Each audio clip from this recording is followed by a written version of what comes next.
Seja bem-vindo, seja bem-vinda à sua rádio aqui no Instituto Suassuna, hoje com o quadro Tarja Preta. Isso mesmo, a gente vai falar de remédios, medicações, mas de um jeito muito leve para você entender. Se você quiser que alguém dite regras para a sua vida, esse canal não é para você. A gente está aqui para trocar ideia, para fazer junto. E por isso trago junto comigo o Júlio Protásio. Seja bem-vindo. Muito obrigado por chamar. Chamar não, esse quadro é seu. Esse quadro é meu, certo? Certo. Ó, vocês podem mandar mensagem pro Júlio aqui, que o Júlio... Pode me amolar. Pode mandar mensagem. O Júlio responde todas as perguntas que vocês quiserem. Pode mandar pergunta que você responde, Júlio? Respondo, dou um jeito de responder. Então pronto. E hoje a gente vai falar sobre baby blues, sobre depressão pós-parto. Que depressão pós-parto é essa? Como é que funciona? Então, depressão pós-parto, para além do baby blues, tá com você, Júlio. Que história é essa? Como é que isso acontece na vida da mulher? Então, o baby blues é esperado em toda mulher depois do parto, que ela tem uma queda hormonal, a progesterona cai de maneira muito vertiginosa e ela tem esse quadro, baby blues, que é normal durar de 5 a 14 dias. Alguns quadros, algumas vezes é tão leve que a mãe nunca vai perceber que é baby blues na vida. Mas toda mãe passa pelo baby blues? Como é que funciona? Toda mãe tem essa queda de hormônio. Tem essa queda depois. Depois que nasceu, teve lá aquele processo todo no parto normal, liberação de ocitocina, ou então no parto cesárea. Na hora que o corpo mudou. A progesterona vem ali. A progesterona acabou naquela hora. Ela está produzindo agora só prolactina e ocitocina para amamentar. Então existe uma mudança física na mulher naquele momento. Sim. Que vai causar esse desequilíbrio que é normal. Na obstetrícia tem obstetra que fala que uma coisa é o corpo da mulher grávida. É completamente diferente de qualquer outro corpo em qualquer outra fase. É totalmente diferente. É uma outra fisiologia. E aí o que isso significa? No momento do parto, literalmente nasce a mãe. É um outro corpo agora de novo. Então, o quadro hormonal, aquele equilíbrio é totalmente diferente. E só para a gente deixar claro aqui, ó, quando a gente está falando que nasce a mãe, não estamos falando em termo psicológico por enquanto, daqui a pouco vamos chegar nas partes psicológicas, né, porque a mãe, ela nasce quando ela pensa em ser mãe, quando ela tem aquele desejo de Sim. mulher em ser mãe. Tem muita mãe que nem tem filho, mas se sente mãe. Então esse lado psicológico, por enquanto, a gente suspende, deixa aqui no bolso. Mas você está dizendo que existe uma mudança hormonal e aí nasce esse novo corpo da mãe. Nasce esse novo corpo. E aqueles neurônios que estavam acostumados com a quantidade de progesterona, eu já comentei, né, antes, né? A progesterona parece que dá vontade da mulher de construir algo diferente. Na hora que ela engravida, ela fala pro marido, vamos reformar isso aqui, tá precisando mudar isso aqui de lugar, vamos fazer isso aqui. Então você já tem uma desculpa em casa. Porque tá criando uma coisa aqui dentro, vamos criar uma coisa aqui fora também, né? Eu acabei de ferrar todos os maridos.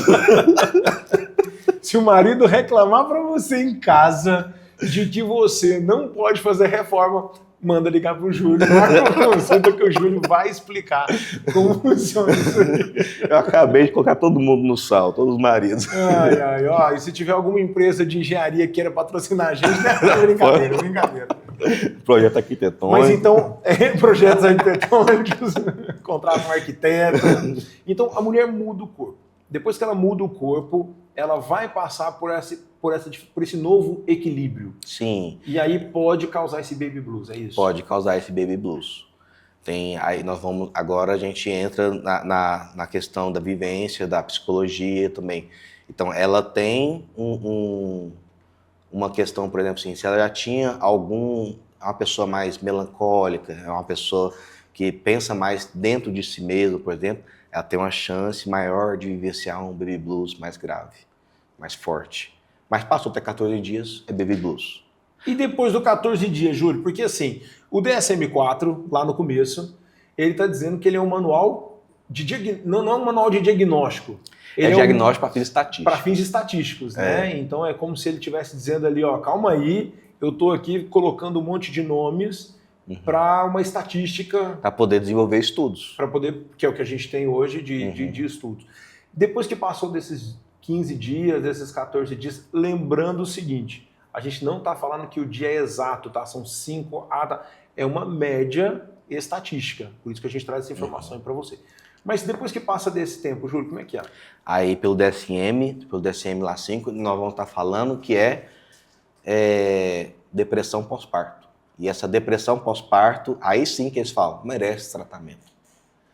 Mas foi interessante falar do fim estatístico, porque às vezes, antes de 14 dias, a depressão está tão grave, né? O baby blues, em tese ainda baby blues, está tão grave, que mesmo não cumprindo os dias, vai ser preciso da medicação. Temos casos, então, na depressão pós-parto, pode haver uma rejeição, uma dificuldade de cuidado com o bebê, até de reconhecer o bebê. Então nesse primeiro momento, você está dizendo que é normal, que é possivelmente esperado que uma mãe, às vezes, nem se ligue com esse bebê. Sim, mas aí no quadro, aí quando já está nessa intensidade toda, nós em consultório temos que ter o bom senso para entender que é já um diagnóstico. Já é o prenúncio do diagnóstico do já baby é um prenúncio de diagnóstico de depressão pós-parto. Porque está grave, vai comprometer tanto a mãe quanto o bebê. Então, sim, mas pelo DSM-5 eles falariam o quê? Não, volta daqui tantos dias, quando completar 14 dias, a gente conversa se é preciso ou não. Por isso que é importante esse olhar do psiquiatra, é importante esse olhar da psicóloga perinatal que vai estar ali dentro. Para quem não sabe, a gente tem a psicologia perinatal. A psicologia perinatal é a psicóloga ou psicólogo na cena de parto. Ali, no momento do pré-natal psicológico, tem o psicólogo. No momento do nascimento da criança, tem essa presença da psicologia. E nesse pós-parto também a presença da psicologia, por isso chamado psicologia perinatal. Então, a psicóloga perinatal e o psiquiatra podem fazer uma conversa e entender isso, que não precisa chegar nos 15 dias, é isso, Júlio? Sim, não precisa chegar nos 15 dias.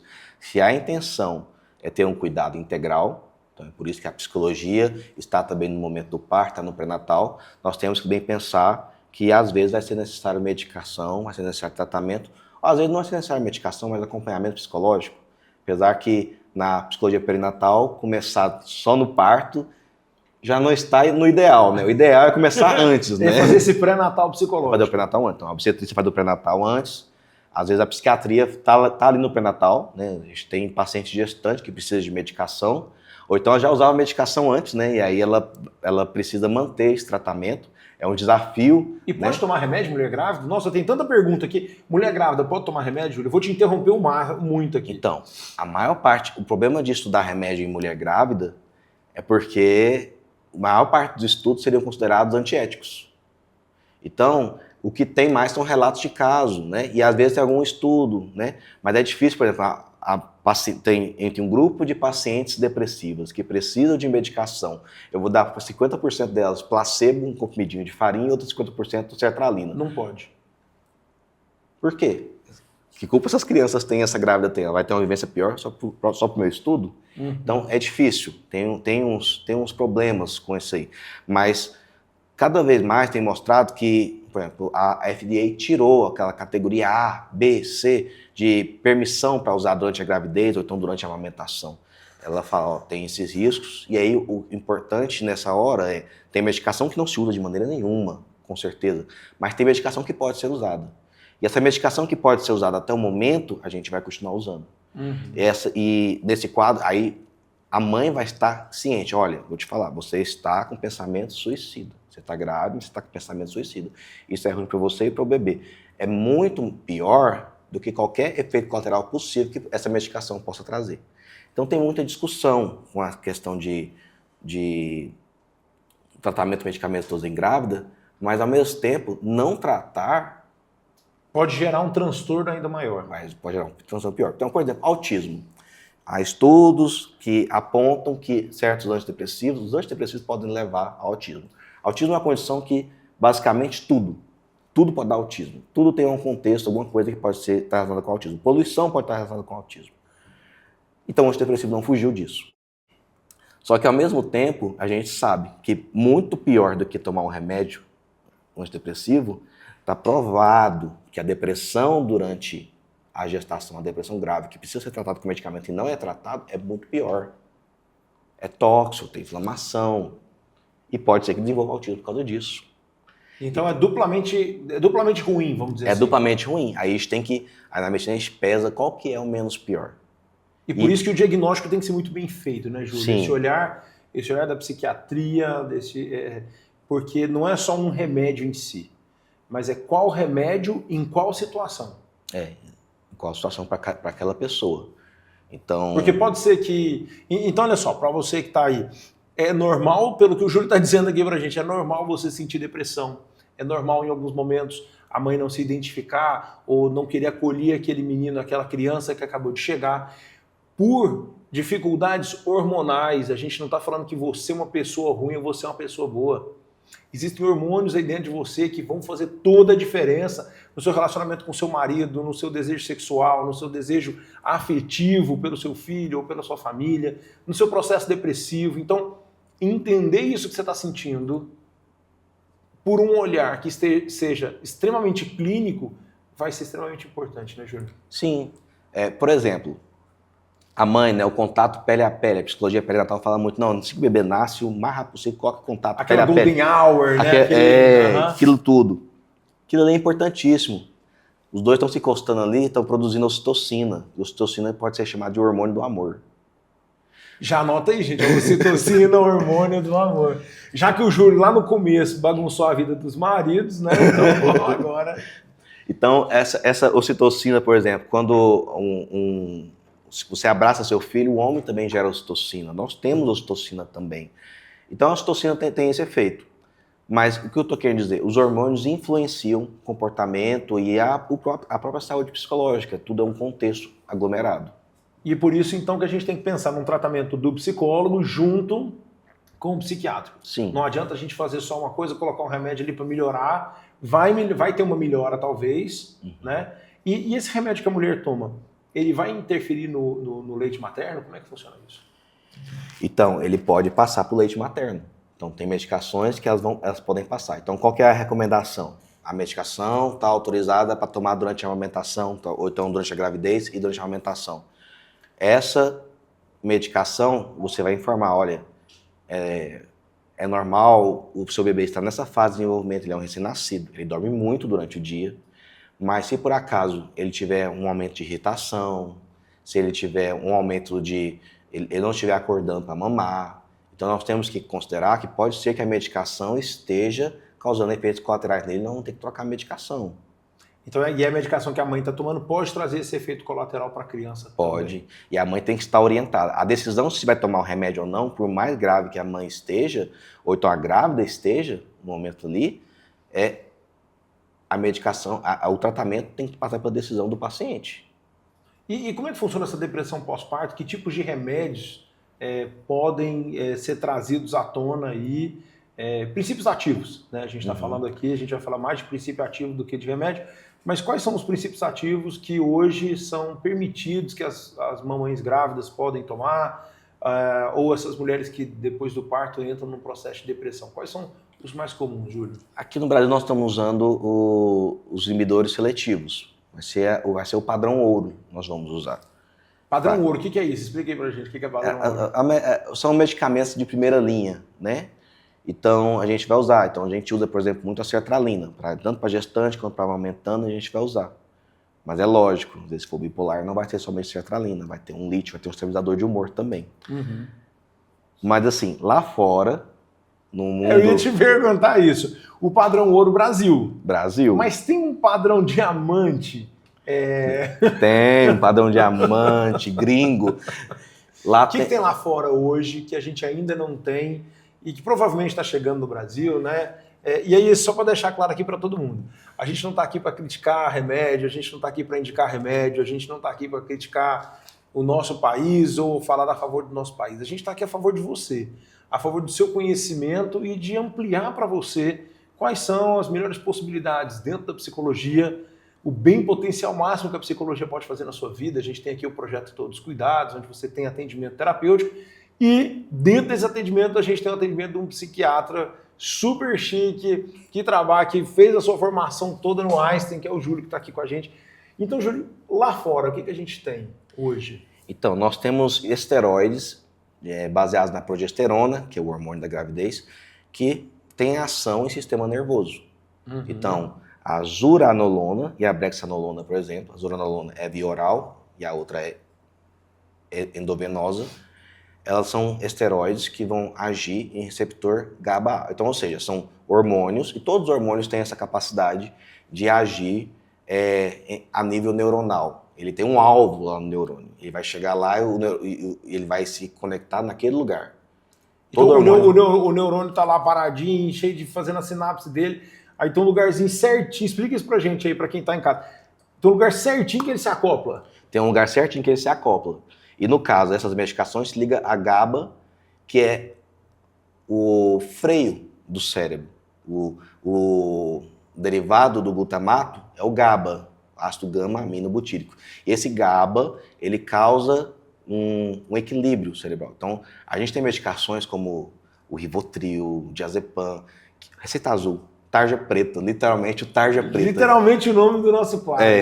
E são medicações que se descobriu que melhora a ansiedade, trata a convulsão, tão excelentes, tal, o paciente toma, é difícil tirar dele, porque causa dependência. O cérebro dele... Porque vai lá no GABA... Vai lá no GABA, o cérebro dele... te acalma... De uma maneira que o cérebro dele entende que não precisa mais frear. E aí cada vez ele vai ficando mais dependente. Então, essa medicação... então causa a dependência porque o cérebro entende que o cérebro não precisa mais pisar no freio. Vou explicar aqui do meu jeito, tá, gente? Porque às vezes isso é confuso pra minha cabeça. Talvez você entenda muito mais do que eu, mas... Então, o cérebro ali, ele não tá pisando mais no freio, tem alguém puxando o freio de mão para ele. Sim. Então, se fosse esse piloto automático que a gente tem, que vai chegando perto do carro, ele vai freando. Sim. E aí a gente vai ficando dependente disso. O cérebro vai ficando fica dependente. Acomodado. O cérebro fica lá sossegadão, vai lá, agora já não é mais comigo. E aí, o problema disso aí é, essa medicação a gente evita usar ela, e se for usar, na psiquiatria tem, aqui no Brasil ainda é usado. Lá fora, não se usa receita azul. E esses benzodiazepínicos, né, receita azul, eles são usados no início, então para uma situação de emergência, mas se tomado todo dia vai gerar dependência. Essa medicação está presente na sedação da anestesia. Então vai tomar anestesia geral, vai fazer endoscopia, vai fazer alguma coisa, é usado benzodiazepínico. Agora, se o paciente toma Rivotril, tem que falar para o anestesista, eu já tomo Rivotril. Aí o corpo, porque senão... Aí na hora que toma o remédio, o anestesista vai lá e fala, vou ter que fazer uma dose maior ou usar um outro tipo de medicação, propofol. Porque benzodiazepina, midazolam, não vai funcionar nele porque ele sabe destruir essa medicação. O corpo já entendeu como é que funciona. O corpo já entende. Agora, voltando para o que tem lá fora. Isso que tem lá fora vai chegar... e é outra coisa. Isso, vai chegar no organismo como? Ele é um esteroide, ele é um hormônio. E esse hormônio se liga de outra maneira a esse receptor GABA. E aí, a ação dele, ele foi feito para tratar a depressão pós-parto. Então ele vai chegar no mesmo lugar, mas o modo como ele chega vai ser completamente diferente. Sim. E vai tratar a depressão pós-parto. Ele induz uma mudança no funcionamento neuronal para tratar a depressão pós-parto. Então fica a dica. Anvisa, por favor, vê se traz aí pra gente. Por favor. Anvisa, sou linda. Tem um monte de mãe aí precisando, tem um monte de pai também, que os pais também são afetados. Não adianta a gente pensar aí que essa depressão pós-parto não vai afetar o pai, não vai afetar a criança. Essa depressão pós-parto, ela afeta não só a mãe que está passando por isso, mas todo o contexto familiar, né, Júlio? Todo o contexto familiar. E o pai pode entrar em depressão pós-parto também? O pai não tem como o pai entrar em depressão pós-parto. O pai tem que ser forte, né? O pai tem que ser forte, tem que guardar o resguardo. Mas o pai também pode ter episódios depressivos. Sim, este pode considerar no pai algo como transtorno de adaptação. Então, vai mudar o contexto, né? Completamente, né? O cuidado, o despertar noturno, a mulher cansada, ele também vai estar cansado, ele vai ter todo um contexto de ansiedade também. Olha, eu preciso trabalhar agora que meu filho tem que ter fralda, daqui não sei quantos anos vai ter que ter escola. Então tem toda uma preparação que vai gerar uma ansiedade que nem sempre aquele homem foi treinado para fazer. E aí tem sim, alguns homens que vão estar com um psicológico mais frágil que podem desenvolver, né, algo como transtorno de adaptação, transtorno de ansiedade, alguma coisa desse tipo, e vai precisar de tratamento também. E tem medicamento para isso? Tem medicamento. Quais são? Certeza. Pode falar? Pode falar. Então, fluoxetina, sertralina, desvenlafaxina, são, ou seja, seletivos, duais, os multimodais, vortioxetina, que são extraordinários, simplesmente, e os tricíclicos são os antigos e tem muito efeito colateral, os imaus também, mas que tem muito mais efeito colateral, são medicamentos que se a pessoa toma, ela não pode fazer uma noite de queijos e vinhos. Se ela tomar um vinho ali, ela vai ter um pique hipertensivo, tem que parar no pronto-socorro. Perigoso para a vida, vai dar errado. Então, quando a gente está falando de depressão pós-parto, quais são as principais características para as mães que estão assistindo a gente, para os pais que às vezes querem identificar isso nas suas parceiras? Quais são as principais características, Júlio, dessa... É um sentimento de desconexão com o bebê, tem uma tristeza profunda, a sensação de vazio, né? E pode ter alteração no sono, né? É difícil falar alteração no sono na mãe de recém-nascido, né? O sono está alterado de qualquer jeito, né? Já está alterado de qualquer jeito. Mas tem alteração no sono, pode ser hipersonolência ou então insônia. Então não é só insônia, não é só deixar de dormir, é essa... Tem uma hipersônia, tem um sono exagerado também. Então isso é algo até assim que começa... A medicina fica se questionando, mas tem alguma coisa a ver com o transtorno bipolar, que o bipolar também altera assim, mas a depressão bipolar também. Então onde está a regulação aí do ciclo circadiano que isso interfere, né? Mas é uma discussão, são pesquisas e pesquisas para serem feitas. E essa mãe, ela vai sentir isso e num contexto de gravidade, né? A gente espera que seja acima de 2 semanas de duração, né? Mas tem também o conceito da gravidade. Então, uma tristeza leve, uma sensação de... Sabe, quando elas chegam no entardecer e elas sentem muito um pesar, né? Aquele fim de tarde, aquela luzinha baixando ali, ela sente um pesar pela vida. Ela sente esse pesar. E aí seria só baby blues, mas isso é muito mais intenso, então a depressão pós-parto. Também considerar que o contexto psicológico da família, né? Como foi essa gestação? Não podemos falar somente, tem aquelas mães que têm maior chance de ter problema. Então tem problema no relacionamento, é um pai que não assumiu, né? É um relacionamento que acabou durante a gravidez. Então, elas têm a maior chance de não ser só baby blues, mas ser depressão pós-parto. E se bem diagnosticada, se diagnosticada na hora certa... Pode ser tratada da maneira correta e vai ser benéfico para a criança, para a mãe e para a família. Para todo esse contexto. Para todo esse contexto. Maravilha. Para a gente terminar, Júlio, mais alguma consideração que você acha importante as pessoas que estão em casa ouvirem a gente e entenderem um pouco mais sobre essa baby blues, sobre essa questão da depressão, que é muito sério. Para a gente da psicologia, é um momento onde a gente precisa respeitar muito essa vivência. Cada uma vai viver a sua gravidez de um jeito e o seu pós-parto de um jeito. Cada filho é único, cada família é única, então não adianta a gente pensar que existe um jeito só. Para de ouvir a galera na internet dando regra para a sua vida, para com isso. Vamos trazer para a sua vivência, como é que você está vivendo a gravidez? Como é que você está vivendo o seu pós-parto? Como é que você está vivendo com o seu marido, com o seu filho? Está dormindo na cama, não está dormindo na cama? Não é essa a questão. A nossa questão aqui é trazer para a realidade, para a vida vivida. Porque existe uma vida idealizada. Existe um monte de gente que fica tirando foto das famílias, que mostra lá aquela, né, as pessoas até brincam, né, de família doriana, que tá tudo perfeito, é tudo maravilhoso. Mas o que a gente quer resgatar aqui é o seu jeito de viver a sua família, é o seu jeito de viver o seu filho e a sua maternidade, o seu maternar. Você tem uma história com a sua mãe, a história da sua mãe. A gente tem um vídeo aqui falando sobre isso, né, com as psicólogas perinatais. A gente vai trazer muito essa questão de como é que você vivencia a sua gravidez, como é que você vivencia o seu maternar. E a psiquiatria está aqui para ajudar a gente, né, Júlio? Com certeza. Para ajudar a gente a entender isso cada vez melhor. Sim, e entender, tratar, né? E tratar, ajudar e ter um cuidado, né? Ter um trabalho interdisciplinar para ser completo, né? Então, por exemplo, eu trouxe aqui sobre esses esteroides porque o tratamento poderia estar mais completo se eles estivessem presentes na nossa opção terapêutica, né? A zuranolona, a brexanolona. Vão estar.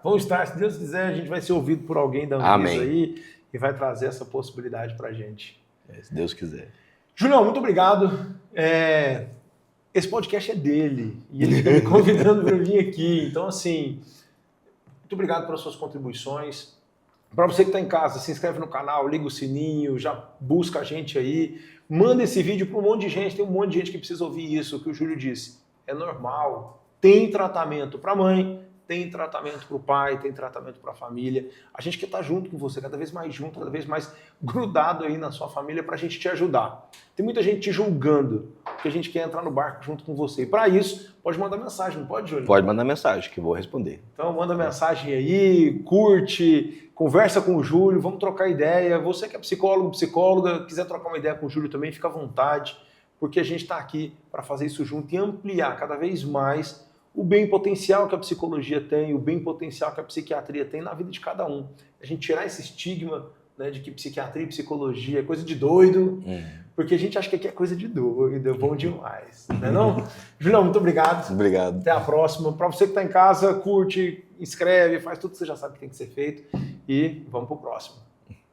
Gostou do vídeo? Aqui no Instituto Suassuna ajudamos você a alcançar seus objetivos com uma educação ativa e atuante. Oferecemos pós-graduações em psicologia, tanto online quanto presenciais. Saiba mais visitando o nosso site www.institutosuassuna.com e diga sim para o seu futuro.